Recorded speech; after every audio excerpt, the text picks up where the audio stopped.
여러분 안녕하십니까? CBS 토론입니다. 20대 대선 과정에서 신천지의 조직적인 정치 개입 정황이 드러나면서 논란이 됐었습니다. 신천지와 정치권의 유착 의혹이 무리를 빚은 건 이번이 처음은 아닌데요. 반복되는 신천지 정치 개입의 원인과 대책은 무엇일까? 오늘 CBS 토론에서 함께 얘기 나눠보겠습니다. 두 분 패널 모셨습니다. 먼저 바른미디어 조미듬 대표 나오셨습니다. 네, 안녕하세요. 신천지 대책 전국연합 엄승욱 총무 나오셨습니다. 안녕하세요. 네, 안녕하세요. 20대 대선 과정 중이었죠. 이제 신천지가 국민의힘 후보 경선에 조직적으로 개입했다는 정황이 드러났었고 또 CBS 뉴스에서도 다뤘는데요. 이 사태에 대해서 이제 간략하게 좀 정리를 부탁드리겠습니다. 네, 일단은 언론 보도를 좀 정리를 해야 될 것 같습니다. 사회자님께서도 CBS 보도를 말씀해 주셨는데 어쨌든 CBS 보도가 제일 큰 결정적인 역할을 했던 것 같고요. 신천지 간부 출신 탈퇴자가 이만희 씨가 윤석열 후보에게 은혜를 갚는 차원에서 국민의힘 당원 가입을 지시한 사실을 이제 CBS를 통해서 폭로를 했고요. 이어서 신천지에서 교리를 가르치던 사람이 나와서 똑같은 내용을 이제 폭로를 하게 됐던 거죠. 그러면서 논란이 이제 증폭이 됐던 것이고, 실제로 이제 홍준표 전 의원 같은 경우도 신천지가 윤석열 당시 후보를 이제 지지하기 위해서 대거 당원으로 가입했던 사실을 또 이제 이야기를 하면서 이것이 거의 사실처럼 이제 굳어지게 됐던 것이고요. 신천지 입장에서는 경기도지사 시절에 이재명을 굉장히 싫어할 수밖에 없거든요. 그렇죠. 예, 방역 과정에서 또 이제 코로나19 사태 처음에 직접 거기 본부까지 가서 문을 두드렸단 말이죠. 그러면서 이런 어떤 문제들이 벌어지지 않았는가, 그리고 그런 보도들이 계속해서 나왔던 것을 우리가 확인해 볼 수 있고, 아마 추가적으로 더 많은 자료를 조사하셨기 때문에 또 말씀해 주실 수 있을 것 같습니다. 네. 네. 저희는 뭐 신천지가 과거부터 정치권의 개입을, 선거에 개입을 하고 정치권에 유착해왔던 부분들에 대해서 계속 모니터링을 해왔습니다. 그러세요? 경선의 어떤 투표가 계속 진행되는 과정에 있어서도 국민의힘이나 민주당이나 이런 데 있어서 신천지가 개입하고 있다라고 패턴상 저희가 판단하고 있었습니다. 지난 그 대선 경선에서도 그 은혜를 갚기 위해서 이렇게 해야 되는 거 아니냐라는 그 배경은 어떤 거라고 생각하세요? 아무래도 이제 수사 과정에서 이만희 씨 같은 경우가 우리가 좀 이해할 수 없는 그런 어떤 형량이라든가 그렇죠. 그다음에 조사 과정에서 그리고 보석 과정에서 이런 것들이 있었다 보니까 아무래도 수사권에 가장 큰 힘을 가지고 있었던 검찰 조직에 대한 어떤 은혜라고 하는 측면으로 우리가 좀 이해할 수 있을 것 같다는 생각이 듭니다. 네. 사실 이제 신천지 정치 개입 의혹이 이번이 처음은 아니잖아요. 십수년 전부터 이제 사실 여러 의혹이 폭로되거나 논란이 됐음에도 이런 사태가 계속 반복되는 이유는 뭐라고 생각하시나요? 뭐 여러 가지 이유가 있겠죠. 신천지가 정치권에 손을 내미는 것, 또 정치인들이 그 손을 잡아주는 것, 거기에는 어떤 자기네들의 이득이 있다고 판단을 할 거고, 몰라서 그랬을 수도 있고 알면서 손을 잡았을 수도 있습니다. 근데 이제 대부분 이런 일들이 나중에 드러나고 보도가 되고 사실이 밝혀졌을 때 이것에 대해서 조사하거나 수사하거나 해서 선거법이나 정당법에 의해서 처벌되거나 이렇게 되지 않고 이런 부분들이 계속 넘어왔기 때문에 이렇게 해도 된다라는 어떤 습성, 그런 부분이 있지 않았나 그렇게 생각합니다. 그동안 처벌된 사례가 거의 없습니다. 네, 일단은 뭐 기본적으로 신천지 위장 자체가 너무 교묘하니까. 사실 그렇죠. 예, 네. 그래서 뭐 신천지 써붙이고 다가오는 건 아니지 않습니까? 다양한 위장 단체들을 실제로 운영했었고, 뭐 뒤에서도 한번 언급될 수 있겠지만 위장 조직들을 만들었거든요. 네. 위장 조직을 통해서 들어가다 보니 정치권에서는 검증할 수 있는 방법이 없는 거죠. 그러다 보니까 그냥 그런가 보다라고 좀 넘어갔던 것이고, 그리고 정치권이 이 문제를 그렇게 심각하게 느끼지는 않는 것 같다는 생각이 많이 들어요. 왜 그럴까요? 네, 사실 신천지하고 정치권의 유착 관계는 벌써 한 2002년, 2003년으로 거슬러 올라가야 되거든요. 그렇게 네. 해서 폭로된 것들이 굉장히 많은데 알고 그런다면 정말 악한 것이지만 기본적으로 신천지에 대한 이해도가 좀 많이 부족한 것이 아닌가. 그렇죠. 예, 신천지라고 하는 조직을 단순히 종교 단체 그리고 어떤 특정한 신념을 믿는 사람들, 어차피 그들도 그들의 표를 우리가 흡수해야 된다라고 하는 신천지의 어떤 반사회적인 문제라든가 무법적이고 불법적인 문제들에 대해서는 별로 관심이 없다 보니까 그냥 똑같은 종교의 하나라 이렇게 본다. 그러다 보니까 그냥 좋은 게 좋은 거다, 이런 식의 접근들이 이런 어떤 유착 관계를 계속해서 낳지 않았는가라고 생각을 해볼 수 있는 거죠. 네. 총무님 어떻게 생각하세요? 예, 뭐 저희들은 이제 신천지의 그 선거 개입이라든지 이런 부분들이 포착이 되면 어떤 정당이나 이런 정당 가릴 것 없이 그런 부분들을 메시지를 전달하고 해왔습니다. 2005년 같은 경우도 저희가 정보를 입수해서 한나라당에다가 그 10,000명 진성당원 가입하는 자료들을 전달했고요. 근데 거기에서 나왔던 그때 답변이 알고 있다. 정권은 바꿔야 되지 않겠냐, 정권 잡아야 되지 않겠냐. 그리고 선거 후에 정리하겠다. 이런 답변을 받았어요. 그래요? 그러니까 알고 손잡았다는 거죠. 그러니까 이런 일들이 계속 반복되고 있는 것들이 신천지에 대한 이해 부족, 또 신천지와 손을 잡아도 지금까지 문제가 없이 굴러왔기 때문에 계속 반복되고 있다. 이렇게 생각합니다.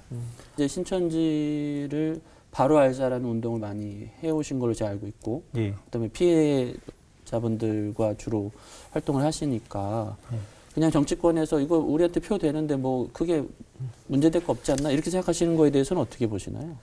글쎄요, 뭐 정치적인 신념이나 이런 부분들에 의해서 어떤 당이나 어떤 후보들을 지지하는 것은 그들도 어떻게 보면 사상의 자유가 있기 때문에 충분히 그러한 국민의 선택이라는 측면은 되겠죠. 그렇지만 자기의 소신, 신도들의 소신과 무관하게 신천지의 조직의 생존을 위해서 교주나 대표들이 간부들이 지시에 따라서 특정 후보들을 조직적으로 지원하고 조직적으로 밀어왔던 것들은 이거는 정당법이나 공직선거법을 위반하는 행위입니다. 그러니까 이게 법률 위반이라는 거죠. 그렇죠. 그럼 법률 위반의 문제는 수사하고 조사해서 처벌해야 되는 처벌이 돼야 될 대상이지 대상인데. 어떤 비판의 대상으로 끝나서는 안 된다는 겁니다. 근데 이런 모든 종교가 그런 건 아니지만 신천지의 경우는 조금 더 특수한 것이 그렇죠. 위에서 이제 이렇게 하면 거기에 대해서 좀 잘 따르는 그런 경향이 있다고 보시나요? 신천지 같은 경우는 어쨌든 뭐 대표자가 그들이 신격화하는 대상이니까 네. 계시의 측면과 그리고 그들의 체제를 유지하는 방식으로 이해하기 때문에 한마디로 싹 쏠리는 거죠. 근데 그게 어쨌든 정치인들한테는 가장 매력적인 부분이고 요 두 역으로 가지가 그럴 수 있는 거죠. 그 두 가지가 이제 맞닿아 있는 거죠. 정치권은 그게 이제 표가 되고 이득이 될 거라고 생각하니까 좀 조심해서 이렇게 사용하겠다 이런 입장이 좀 이해가 될 것도 같은데 그게 이제 면죄부를 준다는 건 아니지만 신천지는 그렇게 정치권에 자꾸 개입하려는 어떤 의도랄까? 그럼 뭐라고 보시나요? 저는 세 가지 이유 정도로 좀 축약할 수 있다고 생각하는데 첫 번째는 자신들을 이제 비호해 줄 수 있는 세력을 만들기 위함이라는 거죠. 실제로 이만희 씨가 방패막이를 만들어야 된다라는 발언을 했었어요. 네. 근데 이제 그 비호가 어떤 측면인가라고 생각했을 때 저는 이제 법률 위반 그리고 법률 위반 의혹을 좀 덮기 위함이 아닌가라는 것을 좀 생각해 볼 수 있거든요. 주로 법률 위반을 해놓은 것들이 있을 때 그걸 도와서 자신들을 보호해줄 어떤 필요가 있다. 네, 그럼 이제 그럼 어떤 법률 위반이냐 이런 질문들이 있을 수 있는데 제일 첫 번째는 이제 건축법 위반 같은 경우예요. 신천지는 건축법 문제가 굉장히 많이 걸려 있거든요. 어떤 이제 건물을 종교 시설로 사용하기 위해서는 종교 시설의 어떤 용도로 만들어져 있어야 되잖아요. 그런데 신천지의 주요 건물들이 대부분 종교 시설이 아닌 경우들이 되게 많습니다. 그냥 아파트를 쓴다든가. 그리고 또 이제 쓴다든가. 집회 시설이라든가 이런 경우들. 실제로 그래서 신천지에서 요한지파 과천에 있는 거기 이제 이마트 건물 9층, 10층에 있는데 거기 같은 경우는 신천지에서 용도 변경 신청을 여러 차례 했었어요. 근데 과천시청에서 계속 이제 불허 처리를 했었죠. 어쨌든 그렇게 되면 거기에서는 예배를 드리면 그들의 예배라고 표현해서 그렇지만 우리 용어로 그냥 사용을 하겠습니다. 예배를 드리면 안 되는 거거든요. 근데 그걸 계속해서 반복을 해왔었고 처음에 이제 코로나 사태 처음 터졌을 때 대구 지역 신천지 건물 같은 경우도 건축법 위반이었어요. 그러니까 이런 식으로 건축법 위반 문제가 있고 동시에 신천지는 이제 그들의 성전을 지어야 되는데 그걸 계속해서 이제 지금 안 되고 있는 거거든요. 그들의 수건 사업이란 말이죠. 근데 그런 부분들에 대한 어떤 부분이 분명히 있고 두 번째는 이제 신천지 존립 자체를 좀 흔들 수 있는 학원법에 대한 문제가 있습니다. 그러니까 학원법이라고 하는 것은 이제 10인 이상 30일 이상, 그러니까 10인이 이상이 되는 사람들이 30일 이상 장소를 계속해서 사용하면 학원이 되는 거거든요. 그런데 신천지 같은 경우는 센터라고 해서 거의 한 6에서 8개월 과정의 성경 과정이 있죠. 그게 전부 다 무등록 신학원이라는 게 이제 저희 입장인 거죠. 그러다 보니까 그걸 계속해서 위반하는 사례들이 있으니, 근데 거기 같은 경우는 신천지라는 사실을 모르고 사람들이 간단 말이죠. 근데 거기를 이제 간판을 달게 되면 아무도 사람들이 가지 않겠죠. 예. 그러다 보니까 그런 부분들에 대해서 문제 제기를 계속 했었는데 전혀 터무니없는 이유로 계속해서 불기소가 되고 그런 어떤 문제들도 있었고, 또 신천지 같은 경우는 과거에 기부금 영수증을 발급하면 안 되는 단체였어요. 네. 그런데 이제 기부금 영수증을 계속해서 허위로 발급을 했던 거고 아하. 그러다 보면 당연히 조세 포탈 의혹이 생길 수밖에 없는 거죠. 그러니까 이런 세 가지 거기에 플러스해서 각종 이제 범죄들을 저질렀던 것들이 있으니까 결국에는 그런 것들을 이제 방패막이로 삼을 수 있는 어떤 정치적인 힘이 반드시 필요한 것이죠. 그리고 동시에 신천지의 세계관 자체는 가장 큰 적군이 교회예요. 교회인데 자 유력한 정치인의 줄을 대고 예를 들어서 그 정치인에 비해서 신천지라는 이름이 한 번만 딱 나오면 신도들에게 어떤 생각이 드냐면 봐라 세상이 인정하는데 왜 교회 너희는 우리를 핍박하느냐라고 하면서 신도들 내부를 좀 단속할 수 있는 힘을 가질 수 있게 되거든요. 그런 측면에서 계속해서 이제 신도 통제와 규합을 위해서 정치권에 줄을 대는 거고 나머지 세 번째는 좀 짧게 말씀드리면 사회적 공신력을 좀 확보하고 자신들에게 덧입혀진 그런 어떤 부정적인 이미지들을 좀 세탁하기 위해서 신천지는 이 세 가지 목적 때문에 계속해서 정치권에 개입한다라고 저는 판단을 하고 있습니다. 어떠신가요, 실제로? 네, 맞습니다.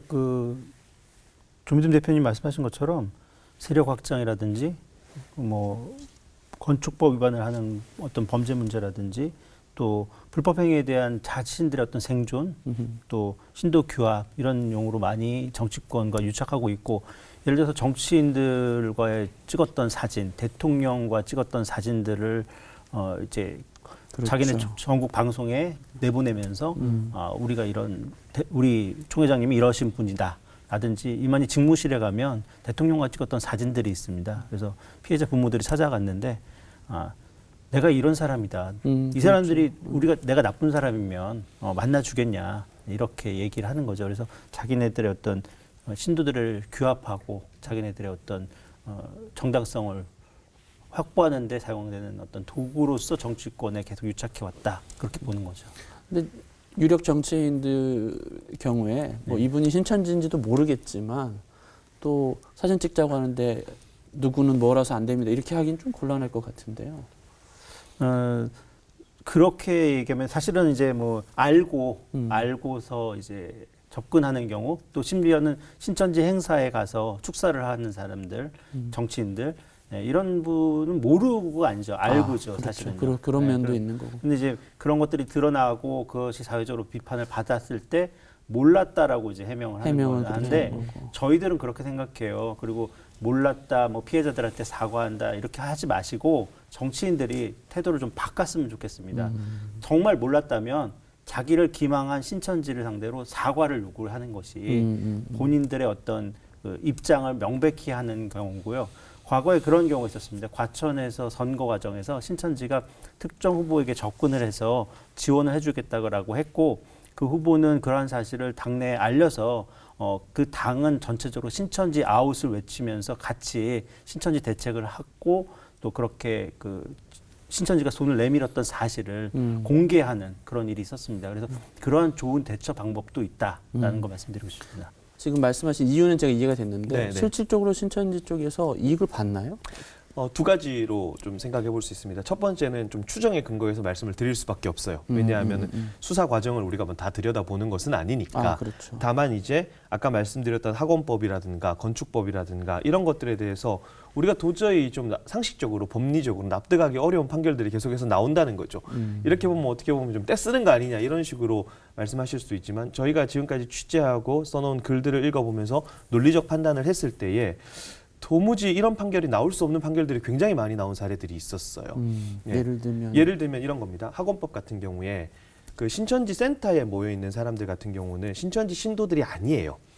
그 신천지라고 하는 단체는 신천지 규약 자체에 그 센터 과정을 이수하고 나서야 신천지 신도로 인정을 합니다. 네네. 그런데 그 학원법 위반에 관련된 것들의 불기소를 보면 신천지 내부 신도들의 교육기관이기 때문에 이건 학원에 저촉이 안 된다라고 얘기를 해요. 아하. 네. 그래서 사실 이런 것 같은 경우는 말이 안 된다라는 거죠. 그러니까 이런 부분들이 조금 우리가 계속해서 의혹을 제기할 수 없는 부분이라는, 이 의혹을 제기할 수밖에 없는 부분이라는 거죠.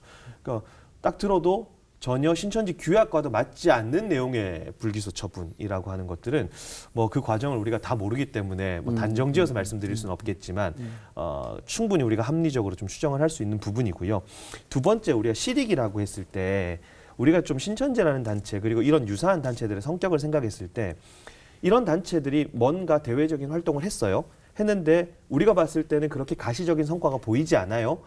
그래도 이 사람들은 상관이 없어요. 내부 신도들만 통제할 수 있다면. 아하. 네, 이탈자만 기본적으로 발생시키지 않고 신도들만 조금 더 규합할 수 있다면 가시적인 어떤 성과를 가지고 오지 않아도 수뇌부에서는 충분한 성과를 거뒀다라고 저는 판단한다고 생각하거든요. 알겠습니다. 덧붙일 말씀 있으신가요? 뭐 앞에 말씀하신 내용들이 대부분이고요.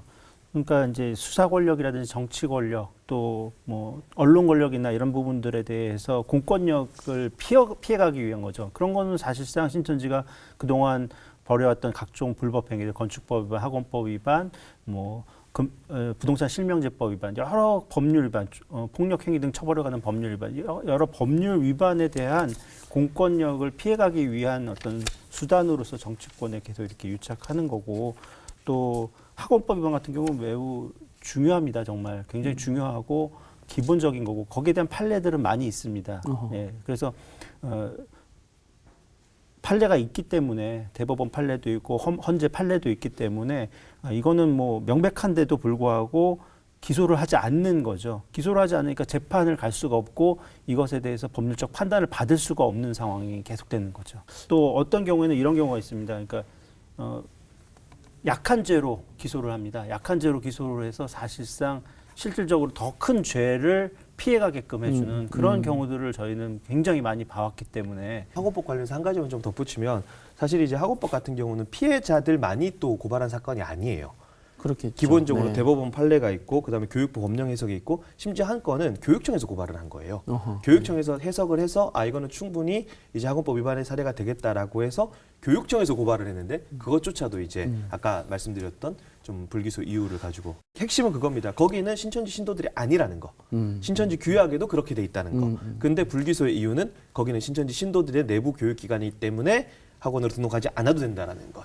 예, 이 신천지 규약 자체를 신천지가 스스로 이야기해 놓은 것 자체를 검찰은 반대로 해석을 한 거예요. 네, 그러니까 저희 입장에서는 사실 납득하기 힘든 거죠. 학원법 관련해서는 사실 이번에 코로나 사태가 났을 때도 그 신천지의 신학원들을 신학원이라고 신천지가 얘기를 했어요. 그러다 이제 나중에 이름을 바꿨죠. 왜냐하면 신학원, 학원이니까 학원이 되니까. 학원법으로 고발을 하니까 그 이름을 다시 또 이제 이름을 센터로 바꿨는데 신천지의 신학원을 학원법으로 관리를 하고 있었다면 코로나 사태가 발생됐을 때 수강생들의 명단이라든지 이런 부분들이 관리가 되는 거잖아요.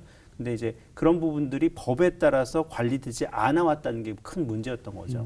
그런데 일단 권력과의 이런 문제랄까 뭐 그런 부분에 있어서 다른 종교도 사실은 아주 깨끗하다거나 뭐 여러 방식으로 이제 관련을 맺고 싶어 할 것 같아요. 그런데 다른 종교계에 비해서 특별히 이 신천지를 좀 주의해야 하는, 예의주시해야 되는 그런 이유랄까? 그런 게 있을까요?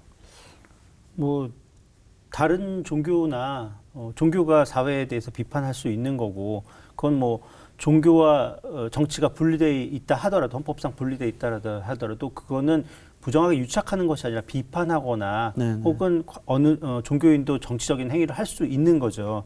근데 신천지 같은 경우는 보이지 않게 은밀하게 조직적으로 하고 있기 때문에 큰 문제인 거고 이러한 그 신천지가 보이지 않게끔 또 불법적으로 정치에 개입하는 경우에는 공직선거법을 위반하는 경우들이 법률 위반들이 대부분인 거고 또 이러한 어떤 사회적 분위기가 국민들로 하여금 후보자들에 대한 정당에 대한 어떤 사실관계를 오인하게끔 만드는 아주 그 행위로서 결국은 공명한 선거를 방해하는 그러한 결과를 낳고 있기 때문에 굉장히 심각하다.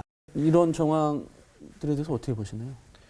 일단은 뭐 정황이니까 네. 다만 이제 패턴이 있어요. 패턴이 있다. 네, 네. 신천지가 이제 저희처럼 오랫동안 신천지를 뭐 물론 이제 오랫동안 봤다 이게 뭐 공신력을 가지는 건 아니겠지만 어쨌든 젊은 지지층들의 그리고 실제로 신천지가 각 지파별로 어떻게 이제 시상을 하달했을 때에 어느 정도 움직일 수 있는 규모 이런 것들을 이제 알고 있으니까 그런 것들을 볼 때에 정치권 뭐 오래전부터 2003년, 2년부터 계속 해왔던 그들만의 일반적인 패턴들을 좀 봤을 때는 우리가 이제 충분히 합리적으로 좀 의심을 하는 거고 그런 합리적인 의심들이 이제 뭐 CBS 보도라든가 다양한 보도를 통해서 이제 재확인되는 것이고 그렇죠. 그런 네. 과정들을 통해서 계속 온 것이 아닌가라는 생각이 들고 아까 이제 뭐 총무님 말씀하신 거에 좀 덧붙이면 어쨌든 이걸 우리가 좀 심각하게 받아들여야 되는 이유가 종교는 교리를 가지고 있잖아요. 그렇죠. 그리고 교리는 곧 이제 신앙으로 이어지고 신앙은 곧 삶의 태도로 이어지게 되는 거지 않습니까?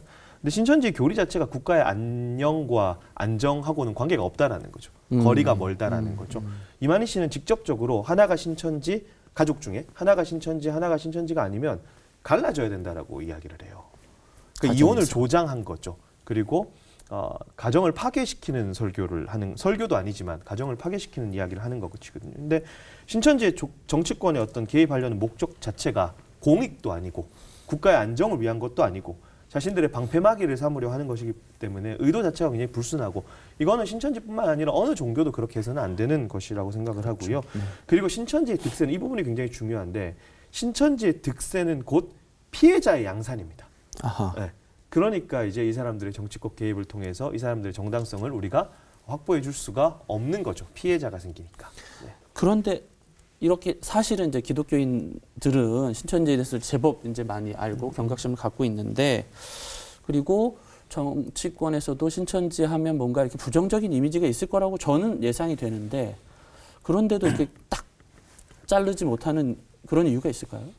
아까 말씀드렸던 것처럼 알고 있더라도, 이게 신천지라는 사실을 알고 있더라도 이번 선거나 이런 데에 인력과 자금을 지원받아서 선거에 이기면 되겠다라는 그 정치인들의 생각이죠. 사실은 그런 일부 신천지의 지지를 받으려고 하지 말고 국민 전체의 지지를 받는 정치인이 된다면 뭐 그런 신천지가 내미는 손 같은 걸 잡을 이유가 없겠죠, 사실은요. 어떻게 보면. 그렇죠. 예. 그러니까 국민에 대한 신뢰, 국민들이 갖는 지지, 신뢰를 갖는 것이 중요하지.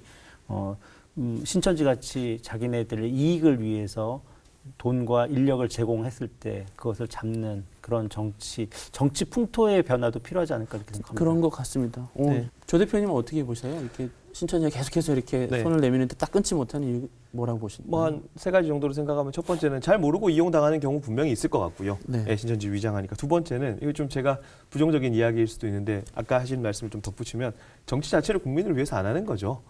예. 네. 네. 뭐 가치 판단의 기준이 오로지 자신의 유익. 그러니까 당연히 세 번째는 이어지는데, 신천지 표를 의식할 수밖에 없어요. 왜냐하면 신천지 신도가 이제 너무 많아졌거든요. 그러니까 예전처럼 막 몇천 명씩 모여 있는 게 아니라 지금 뭐 10만, 20만 단위가 넘어가니까 20만이면 사실 굉장히 큰 표잖아요. 그러다 보니까 신천지뿐만 아니라 이제 뭐 통일교 지금 얘기까지 나오니까 그런 어떤 표를 의식하지 않을 수밖에 없고, 사실 그리고 저는 생각을 좀 달리하는 게, 이제 신천지가 많이 알려졌으니까 사람들이 경각심을 가지고 있겠지라는 건데, 저는 경각심 없다고 봅니다. 아, 그래서요? 예, 경각심 없다고 보는 게, 경각심이라고 하는 것은 기본적으로 그 단체에 대한 정확한 정보를 가지고 있어야 경각심이 생길 수 있어요. 그런데 제가 사실은 뭐 2단 강의다 이런 기준으로 해서 거의 매주마다 교회를 다니면서 강의를 하고 있거든요. 그럼 저의 첫 질문은 그겁니다. 신천지가 뭐 어떻게 포섭하, 이게 아니라 신천지에 가 있는 사람 대다수가 교회를 다니던 사람들이라는 거죠. 왜 이런 문제가 발생했을까요? 라고 이야기했을 때 제대로 대답하실 수 있는 분들이 거의 없어요. 그러니까 신천지라는 특성을 알면 왜 그런 문제를 생겼는지 우리가 알 수가 있거든요. 그러니까 이 문제를 경각심의 차원으로 생각하는 게 아니라, 신천지라는 단체가 있었대, 이때 그런 사람들이 교회로 들어와서 활동한대, 뭐 남의 나라 이야기하듯이 이야기하는 경우들이 굉장히 많거든요. 그러니까 우리는 분명히 신천지라고 하는 단체에 대한 정확한 정보를 공유하고 있지는 않은 상태다라고 저는 판단합니다. 그러니까 기본적으로 저는 경각심이 없는 상태다. 저는 그렇게 진단하고 있어요. 네.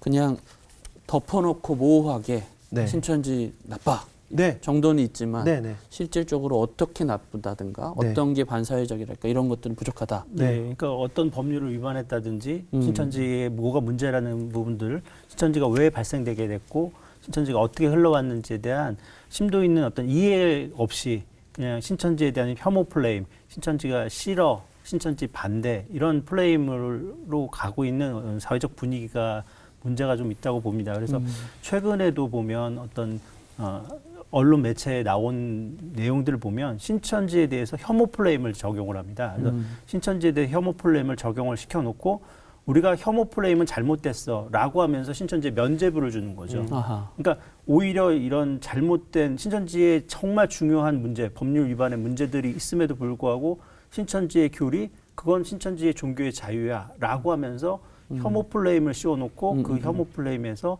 그들의 정당성을 오히려 만들어버리는. 신천지 싫어. 왜 싫은지 우리가 정확하게 알아야죠. 그냥 무조건 덮어놓고 싫어라고 하는 것도 좀 사실 문제가 네, 되고 그럼요. 네. 아까 사실 정치 잘못한 거 아니냐 이런 따끔한 그런 비판의 목소리도 하셨는데 네. 오히려 정치 개입을 근절하기 위해서 예방할 수 있는 방안이 있을까요? 자, 이 질문을 받고 좀 많이 생각을 해봤어요. 신천지의 위장을 예방할 수 있는 것도 아니고 그렇다고 이제 우리가 정치인들은 100% 신뢰해서 앞으로 정치인들을 다 조금 신뢰하겠습니다. 이럴 수도 없는 거. 그러면 좀 할 수 있는 제도적 장치를 좀 만들었으면 좋겠다라는 생각이 들면서 감시단 하나 정도는 좀 꾸려져야 되지 않냐라는 생각을 좀 했어요. 그래서 좀 현실적인 이야기인 거죠. 사실은 뭐 이제 선거 기간에도 각종 뭐 시민단체라든가 아니면 여러 기관에서 또 뭐 공명한 선거를 위한 감시단을 조직하고 뭐 모니터링도 하고 결국 그렇게 하는 것이 누군가를 고발하기 위함이라기보다는 그런 캠페인들을 통해서 조금 더 나은 문화를 만들자라고 하는 측면이잖아요. 그런 차원에서 어떤 신천지뿐만 아니라 이런 신천지라든가 여타 어떤 종교단체의 불법적인 어떤 선거 개입 문제들을 그리고 정치권에 유착하는 이런 문제들에 대한 좀 감시단이 꾸려졌으면 좋겠다라는 생각이 좀 들었어요. 왜냐하면 추적하다 보면 반드시 나올 수밖에 없는데 근데 한국의 어쨌든 이단 대책이라는 건 교회를 중심으로 이루어질 그렇죠. 수밖에 없는 거고 그러다 보면 교회는 대부분 뭐 신천지 아웃 혹은 교리 비판 정도의 수준으로 이제 하고 있기 때문에 결국 이제 재정과 인력이 드는 문제거든요. 실제로 좀 그런 사례를 많이 보시는데 어떠신가요? 뭐 신천지 신도들도 대한민국 국민이고 그러니까. 존중받아야 될 거고 그들에게도 종교의 자유는 있습니다. 사상의 자유가 있고 종교의 자유가 있습니다. 그렇지만 신천지라는 사실을 감추고 정치권에 부정하게 유착하고 선거에 불법적으로 개입하는 행위들은 이건 법률을 위반하는 그렇죠. 문제죠. 법률을 위반하는 문제를 가지고 어떤 종교의 자유를 얘기할 문제는 아닌 거고요. 또 정치권 역시 신천지라고 이렇게 드러내고 접근하는 경우도 있지만 신천지라는 사실을 감추고 접근하는 경우들이 많기 때문에 그런 부분들을 찾아내기가 어렵지만 항상 정치권 역시 적당한 자기 지지자들과의 적당한 관계, 부정하지 않은 관계를 유지하는 것 그것도 그렇죠. 굉장히 중요하겠다라고 생각합니다. 네, 고맙습니다.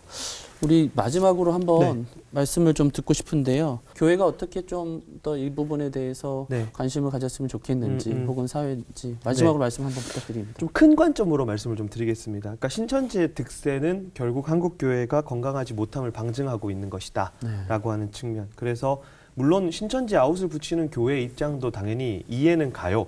왜냐하면 교회 안에까지 들어와가지고 성도들을 빼가는 경우는 신천지가 유일하거든요. 그렇죠. 그러다 보니까 당연히 교회의 입장을 이해할 수밖에 없고 다만 신천지를 이제 대하는 태도가 정죄하는 건 누구나 할 수 있거든요. 당신의 선택은 잘못됐다라고 이야기하는 건 누구나 할 수 있지만 아까 말씀드렸던 것처럼 거기 가 있는 사람 대다수가 교회를 다니던 사람들이었다는 거죠. 그러면 교회가 왜 그런 문제가 생겼는지 당신은 왜 그런 선택을 했습니까? 라고 당신의 선택은 잘못됐어라고 정죄하기 전에 당신은 왜 그 선택을 했습니까? 라고 한 번 정도는 질문을 해보고 우리가 단순히 아웃 그리고 단순히 신천지는 교리적으로 나빠 이런 개념이 아니라 왜 나쁜지 왜 우리 사회에 문제가 되는지 그러면 교회가 어느 지점이 약해서 신천지가 득세하게 됐는지 이런 것들을 좀 총체적으로 좀 한번 논의를 해봤으면 좋겠다. 그래야 우리가 이제 신천지를 좀 정확하게 알고 대처하고 경각심이 생겨서 예방을 할 수 있겠다. 그런 말씀을 좀 마지막으로 전해드립니다. 네, 고맙습니다. 네,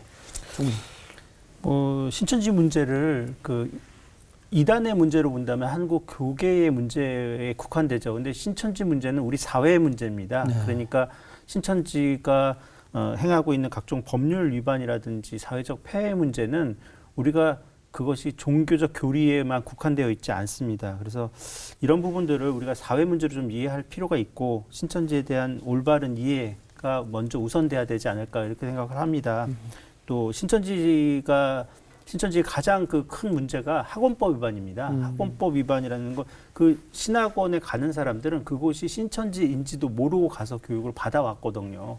그러니까 자기가 신천지 교리에 세뇌되는 과정에서 그것을 신천지인지도 모르고 세뇌가 된 거예요. 그거는 종교 선택의 자유를 박탈하는 범죄 행위입니다. 명백히. 그래서 헌법에 종교의 자유가 있는 건 종교 선택의 자유가 있는 거고요. 자신이 배워야 될 종교 선택의 자유도 있는 겁니다. 선택할 수 있어야 되는 거거든요.